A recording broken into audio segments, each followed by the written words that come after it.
censo de 2022 registrou pela primeira vez desde 1991 uma maioria de autodeclarados pardos no Brasil. Na região da Baixada Santista, duas cidades rivalizam proporcionalmente no quesito étnico-social. Cubatão lidera o número de autodeclarados pretos e pardos e tem o menor índice de brancos. Já Santos apresenta o maior índice de brancos e os menores dos outros dois segmentos. Procuramos um especialista para saber a sua opinião. Aqui ao meu lado eu tenho o professor da Unifesp, Dr. Renan Rocha, e especialista em estudos étnico-raciais. Um índice que chamou muita atenção foi aqui na Baixada Santista. Duas cidades. Santos, ela se autodeclarou majoritariamente branca e o índice de desenvolvimento humano dela é o mais alto. E o de Cubatão é o menor, não há uma distância muito grande, mas é o menor. E a maioria se autodeclarou parda e preto, acompanhando o índice nacional. Há algum fator de padrão nisso? Ah, certamente, certamente. Quando a gente pensa as questões que envolvem a discussão de classe e raça associadas, em geral essas discussões apontam que lugares que vão economicamente se desenvolvendo tendem a entrar num processo em que eles acham que eles vão se embranquecendo, né? Eu boto minha mão no fogo de que Santos não é 70% branca. E digo isso com muita tranquilidade porque você imaginar um estado como o estado de São Paulo, que é forjado pelo sangue e pelo trabalho de nordestinos, por exemplo, o Estado jamais vai poder se compreender em qualquer lugar como 70% branco.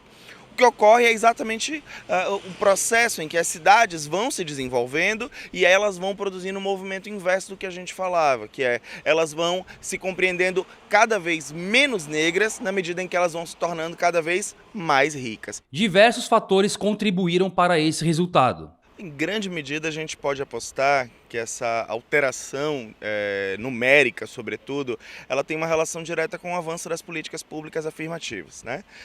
O Brasil é um país que, muito embora tenha uma história violenta de miscigenação, reconhecer essa mesma história ajuda as pessoas a poderem se localizar étnico-racialmente. Então, quando você tem uma população que começa a se compreender cada vez mais como parda, isso vai indicando, de alguma forma, que as pessoas estão cada vez mais conseguindo compreender a sua história e a sua herança étnico-racial. Não necessariamente isso vem acompanhado de um reconhecimento crítico, de um reconhecimento com consciência racial, mas certamente isso já aponta que o país vai conseguindo lidar com as questões étnico-raciais, talvez com um pouco menos de dificuldade. Ainda de acordo com o professor da Unifesp, a questão de classes e desenvolvimento humano tem grande peso nos resultados das duas cidades. Observe os dois exemplos que você toma, Santos e Cubatão.